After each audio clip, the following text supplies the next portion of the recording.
Hi everybody, it's John back again with another model inbox review. Yes, it's another Spitfire. I've done a few of these recently, haven't I? This particular Spitfire is one of the older tools that Airfix did, but this is probably the longest running Spitfire tooling kit, apart from the original tool Mark 9 that Airfix have released. The kit that I'm actually doing an inbox review on is the Airfix Supermarine Spitfire Mk Vb. Which was originally released in the mid-1970s. This particular kit, marked RFD, is in the colours of a Polish fighter ace who served with the Royal Air Force during World War II, and the aircraft camo pattern was applied to one of the aircraft that was operated by the BBMF, and I believe it's under a new camo pattern scheme at the moment. The camo pattern is the same, but the insignia I think is a different coding, and it's commemorating a different pilot. But I'm pretty sure the aircraft still belongs to the BBMF, but it has been lent to the Duxford collection. I'm pretty sure was lent to the Duxford collection and flew with their collection for a couple of years before returning back to the BBMF flight at Coningsby. The aircraft serial number actually is AB910, I believe, and it's quite a long-lasting Spitfire in service with the BBMF flight there, the Battle of Britain Memorial flight. Anyway, the model we're doing an inbox review on is this one. Originally released in 1975, this is the early 75 Type 4 boxing of the Supermarine Spitfire Mk Vb. And this is actually this will be the second time I've built this kit, because I did build this kit when I was about 10 years old when it came out originally with this style of boxing with the new label stamped on it. And yeah, I'll talk about that in the conclusions later, but this was the original release from Airfix, and it was released in 1975. Later in 1975 there was another Type 4 boxing that was released of this, exactly the same kit, same markings, everything was exactly the same, but it didn't have the new logo stamped on the top right hand corner of the boxing, and it's just a late 1975 offering. Then in 1976 the Type 4 box style changed to a blue sort of border band here, and it just changed the look of the box the following year. I think this is a Type 4C, might be a Type 4D, I'm not sure. But it was released the following year. It's exactly the same artwork, same kit inside, same markings, everything all identical, 1976 there. Then in 1976, MPC released this kit in America with a set of 5 crew members included. They often did this type of thing with Airfix kits, and you can see the quality of the Airfix model inside the kit that you got with the Spitfire 5B. The kit actually was half decent, and at the time when it was released it was probably one of the best Spitfires on the market. It's obviously been superseded by better Spitfires now, but it still holds its own. It's still not a bad offering, and that's 1976 with the 5 crew members kit included for MPC. Then in 1978, what I call the planetoid label boxing came out. This is where the Airfix logo was sort of planetoid shaped. This is a Type 5 box, and you had some, I think this came with alternative markings for a USAF variant, either from Eagle Squadron or, no, I think it was a USAF variant in service in the Pacific Theatre. And yeah, that was introduced in 1978 with this particular boxing. The artwork's exactly the same. I quite like the artwork on this particular kit when it was released in the 70s. It was quite nice.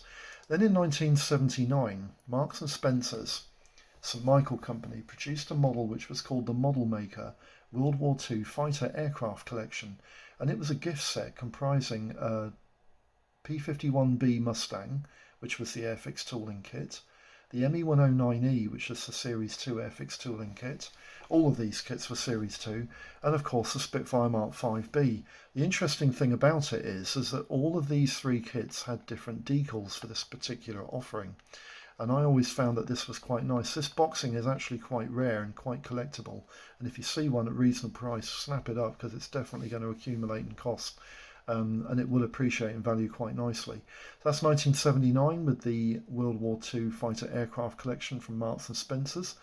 Then in 1982, MPC re-released the Mark 5B again. New artwork this time. I still think it's RFDs, the Polish pilot option inside the box. But the new artwork was a little bit more dynamic, and it was a golden opportunity kit was released by MPC. That was in the early 1980s and 1982. Then in 1983, the Supermarine Spitfire Mark 5B ended up on a box with what I call the blueprint style boxings. It's exactly the same kit inside, same marking, same everything. You can see it's the same everything. For some reason, he hasn't got the Donald Duck symbol on the front of his kit here. He should have had a Donald Duck symbol here, but it's definitely the same aircraft. And that was 1983. It was also re-released in the same style of boxing in 1986. I quite like these styles of boxing. I think this modeler could have done a bit of a better job on putting the canopy on. But you know, when you think it's a professionally built kit, it's, you know, I think he could have done better at sealing all that up. But that was a 1986 issue in the blueprint boxings, in yeah, the same models I said before.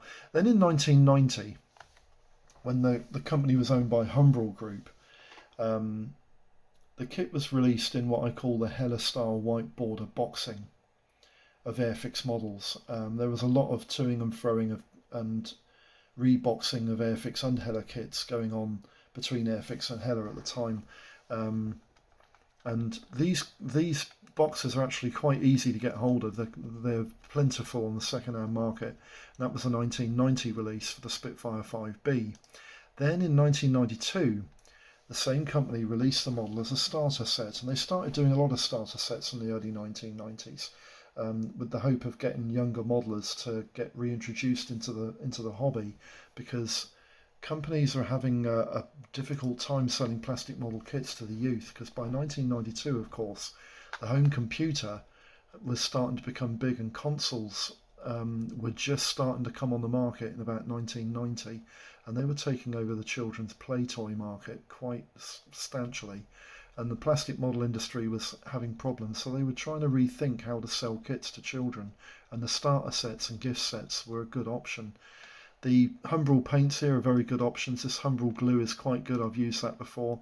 These brushes, not so much. They're very flexible shafts on them, and they don't make for good use. You're better off with the wooden brushes, very much so. 1992 starter set.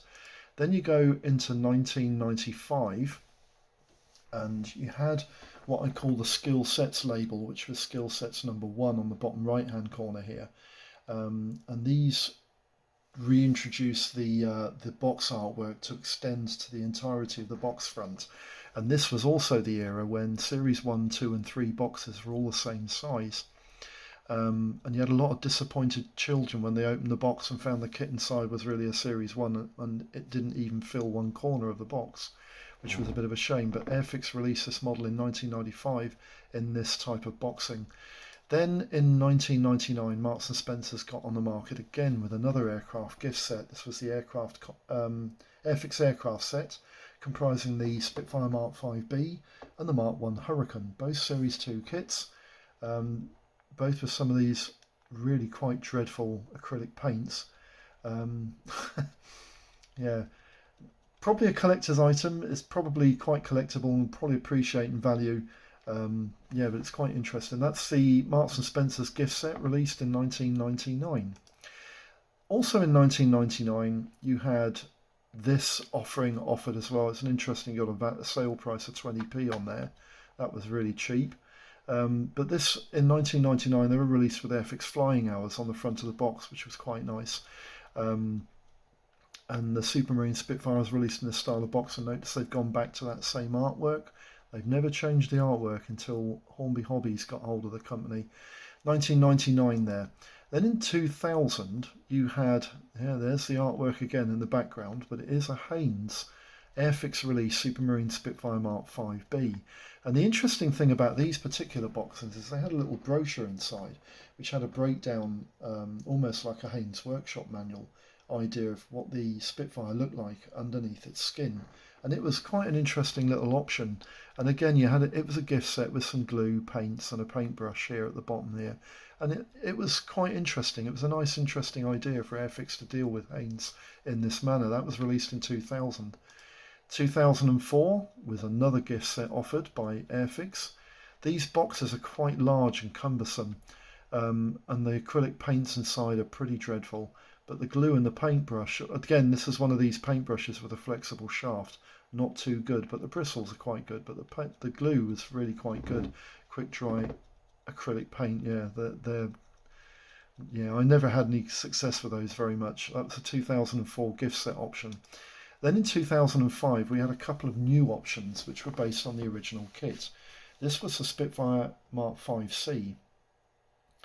What's interesting here is that what you're looking at is actually a Mk-Vb, because the Mk-Vc never had 303-inch machine guns in the wings. So I don't know what they were thinking of when Humbrol Group released this kit, but that is definitely a Mk-Vb that's on the artwork there. And they also reiterated this kit and re-released it in 2008 with the same artwork and the same mistake. But this was re-released by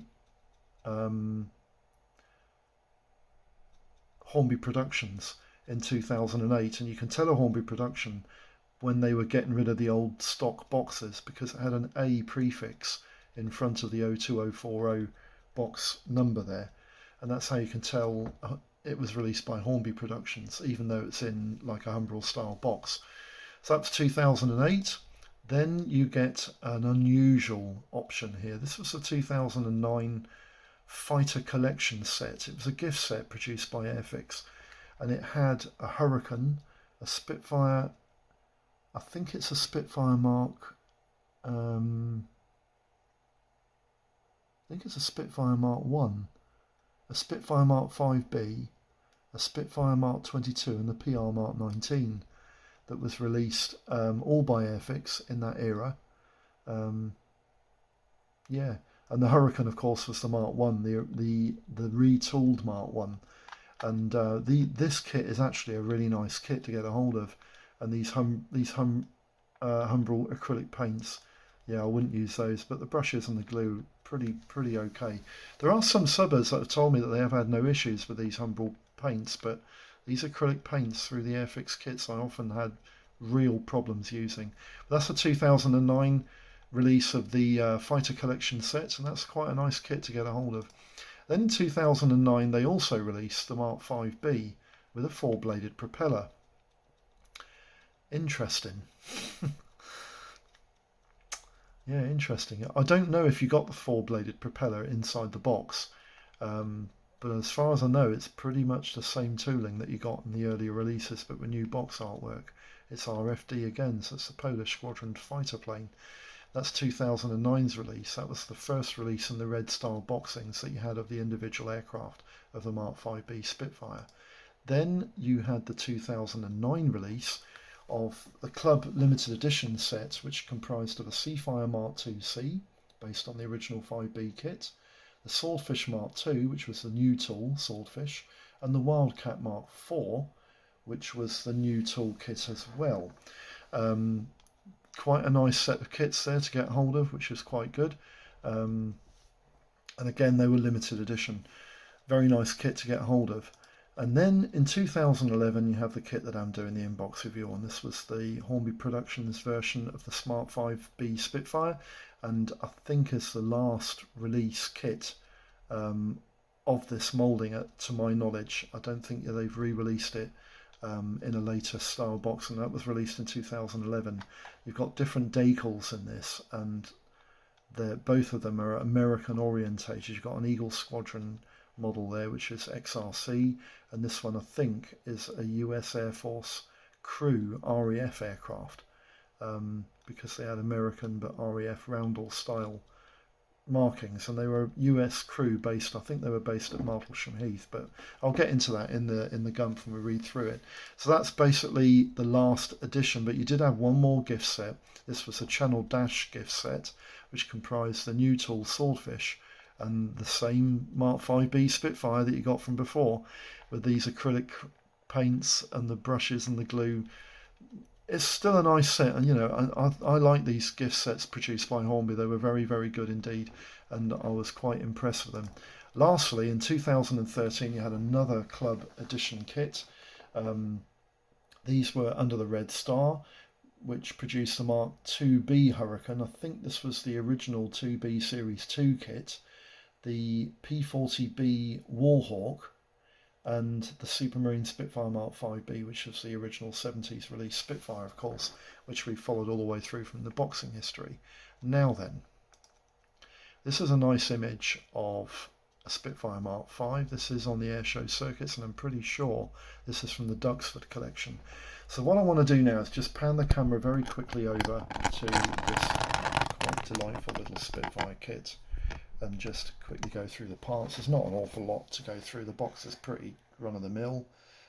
This is a Spitfire Mark 5B, as we said before. Let's undo that, like that. I always find it easier to do that. I've had a bit of a phenomena with this particular kit. We'll get through that in a minute. But what I want to do first of all is just go through the instructions. The instructions are quite easy to go through. You've got a little Airfix Modelers Club application sheet here, which is quite good, no problems there. A4 piece of paper for the instructions, well, it's a pamphlet actually. Different languages there with the stats and data and everything on the Spitfire itself. And then you've got safety and the icon guide on the left hand page. Safety instructions here, assembly instructions and whatnot, all in different languages, and the code icons, some of which you don't need, but most you do. Then you've got colour guide on the back? No. Then you've got the instructions, and the instructions come in the form of one section page of this entire pamphlet. And it's a very simple construction kit with not very many parts at all. The interior and the pilot's put together in section 1. Section 2, you've got the propeller. Then you marry everything together into the fuselage halves in section 3, quite easy. Another nice touch here with this 70s release kit is it had separate exhaust stubs. And I've always been a fan of that. Section 4, you put in the airframe together with the cockpit canopy. I usually do that last. Tail wheel goes in there, you can see. Nice exploded view to show you exactly where it goes. And then to finish, 5 and 6, you basically put in the undercarriage and the filters and cannons into place. It's quite easy to follow instruction leaflet. And then on the back 2 pages, you've got the colour guides and lithograms. This is the Eagle Squadron kit with call-outs and decal applications, quite easy. Just try and get that out of the way the camera stands so you can see. It's a nice colour guide with the call-outs and the ID placements for the decals. Quite nice. That's the Eagle Squadron variant. And then on the back, you've got the USAF piloted version from the United States Army Air Force, based in Britain in 1942. One of the things that's interesting is that the roundels look like they were painted over, can you see? There. And then put into place for the American ones. And this is quite an interesting option, because you don't see many of US Air Force markings on Spitfires, do you? And this one was based at RAF Debden in 1942. That's the instructions, not a lot there to worry about or go through. The phenomenon I've got with this kit is that I've got 2 sets of cockpits. We'll have a look at those in a minute. The decals. Decals are really, really nice on this kit. I'm guessing they're cartograph. They look cartography. The decal stencils are really nice. They're nicely rendered. You can read every letter. Absolutely crystal clear backing film. Very impressed with those. The register is excellent on them, and they're not too raised, which is great. Excellent. Very impressed with those. I've got a set of I've got a set of transparencies there. And if you look inside the box, I've got another set of transparencies here, and they're not the same type of style of transparency. And I'm wondering whether they're different in any way, but I don't think they are. What I want to do quickly is just go through the parts. I'll just open these up. Just snip them open, it'll be easy to snip them open and have a look. Quite easy.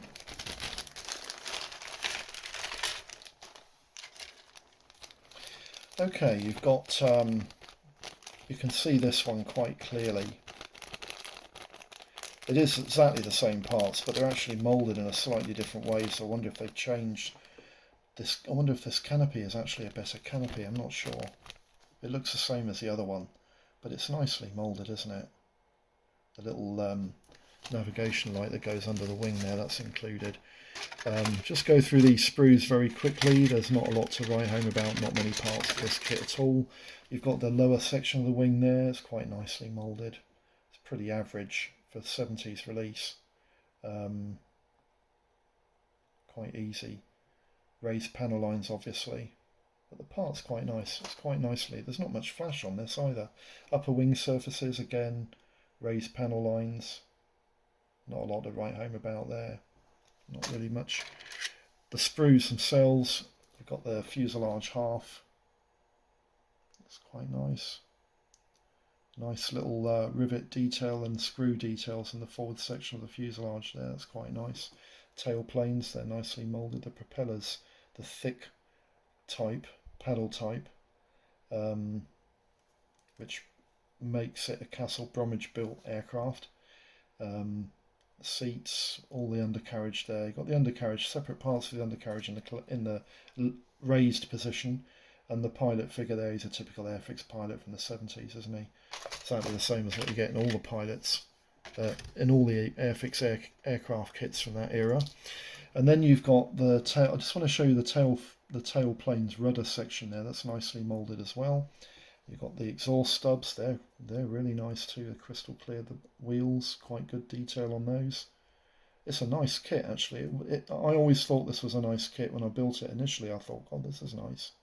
Surprised when it was Series 2 as a Spitfire, because in those days when I built this kit originally in 1975, it was Spitfires were generally Series 1. Just go through the gump very quickly, just to close this video. The aircraft model we're doing an in-box review on is the Airfix Supermarine Spitfire Mk-Vb. The serial number is A02046A and its release date originally was 1976. Actually, I think, wasn't it 1975? Not sure now, you'll have to go back to the video and check, but the original release date was 1975 to 76, and the model release date that I'm doing an in-box review on is 2011. The kit's moulded in 1/72nd scale, and there are decals for two versions. The first is a Supermarine Spitfire Mk-Vb flown by Pilot Officer Leo Nomis, number 71 Eagle Squadron, RAF Martlesham Heath in Suffolk, about April 1942, and the second is Buckeye Don, Supermarine Spitfire Mk-Vb flown by Don Gentile of the 336th Fighter Interception Squadron, United States Army Air Force based at RAF Debden in northern Essex in 1942. There are 33 parts on 3 light grey plastic sprues and 2 parts on 1 clear plastic sprue, totaling 35 parts in total. If you got one of the early release boxes, the parts are actually sky blue. Dimensions of the kit is basically 5.5 inches long by about 6 inches in span, and it should sit about 1.5 inches high on its undercarriage. Options and costs. I've only dealt really with 72nd scale models and also only 5Bs, 5 variants actually, Mark 5 variants. I didn't want to go too much in detail with the others because there are so many Spitfires on the market. But basically standalone kits, AZ model do a Spitfire Mk-Vb and an LF Mk-Vb, retails for £7 to £15. Airfix do 2 releases, a Spitfire Mk-5A, a 5B, and a Mk-5C for about £2.50 to £12. And they also are releasing in 2020 a new tool, Mark 5C, and that should retail for about $9.99 when it comes on the market. Brengun did a Mark 5B float plane, an unusual kit called a Mesa Spit, which was a Spitfire powered by a DB601 engine, a 605 engine, and that kit retails for anything between £5 and £10.50. Frog also produced a Spitfire Mark 1A and a 5A in the same box. That retails between 8 and 25 quid. Hella produced a Spitfire Mark 5B for £5 to £10. Hobby Boss produced a Mark 5B and 5B Trop for about £6 to £8. Italeri produced a Mark 5B for about £5 to £13. Pioneer 2 produced a Mark 5B Trop for about £3 to £15. And Revell produced two kits. One is the Mark 5B Trop. One is the Mark 5B Spitfire for about £3 to £10, and they also did a combat set with a Messerschmitt Bf 109G10 and a Spitfire Mark 5B, and that retails for about 15 quid. Sword do a Mark 5C and a C Trop for about £14 to £15, and Tamiya's release of the Mark 5B and B Trop is about £8 to £16. Now, there is a pretty dire kit of Aurora Hella. I don't think much of the Hella kit of the Mark 5B. That retails about £10 to £12. And Dyusha did the Hobby Boss Rebox kit, the Mark 5B, for £20 to £25. Eastern Express had a go at a Mark 5 float plane. It was based on the Frog kit. That retails about 15 quid. And Intec produced a Mark 5A under B, which is based on the Hella kit, for about £10 to £12. Kova Savodi Prostojove, or KP models, have produced a Mark 5B, a 5B Trop and a C based on the AZ model for about £8 to £20. Mr. Craft do a 5B and 5B Trop based on the Hella kit for about £4 to £6. Model Bow Gallery do a Spitfire Mark 5B with the DB605 engine based on the Revell kit. No pricings available on that. MPC's reboxed Airfix kit of the Mark 5B retails about £8 to £10. Novo did a rebox of the Mark 5A and 1A from the Frog kit, which is £4 to £10. PM Models produce a Spitfire Mark 5B, a Mark B Trop, a C and a C Trop, and a 5B float plane based on the Pioneer 2 kit for £7 to £8. Pro Modeler produce a reboxing of the Revell Mark 5B for about £7 to £10. Revell's also build a pre-painted model based on the Hobby Boss kit for about £5. That's of the Spitfire 5B. SMER produce a Hella kit of the Mark 5B and C for about £5 to £10. Testers reissued the Hella kit of the Mark 5B for £3 to £7. Tiger Hobbies produced a Mark 5B float plane based on the Italeri kit for about 9 quid. And Tsukuda Hobby released the Hella kit of the Mark 5B. I've got no pricings available on that, but it's probably about the same as the Hella kit, which retails for about £5 to £10. Conclusions. Now, I can remember building this kit at school when I was about 10 years old on the last day of school before the school holidays, and it was a breeze to build, so I'm not expecting any issues. Now, the kit won't suffer from problems associated with models released from Airfix prior to the 1974 timeline, where models were festooned in rivets, but the options for decals are different as in the early release kits, and you've got a Polish squadron option, RFD, which was an aircraft operated by the BBMF at that time. I do remember the lines are fairly accurate, and there are no fit issues with this kit either. It's quite highly praised by the modelling community, and the other kits that are worthy of note are the Revell model, which isn't actually that bad. The Sword kit is excellent. The Tamiya kit is praised to the hilt, but the new 5C Spitfire, we're not sure what that's going to look like because the decals we've seen on all of the artwork that's been released by Airfix don't look too clever, but the model looks pretty good. Okay. Anyway, that's the inbox review done on the Spitfire Mark 5B. I hope this video has been of some use. I hope all your modelling projects are running smooth, and thanks for tuning in. If you have any queries, questions, just pop them in the comments slip and I'll get back to you as soon as possible. Stay safe out there, and I'll see you for the next one. Bye bye.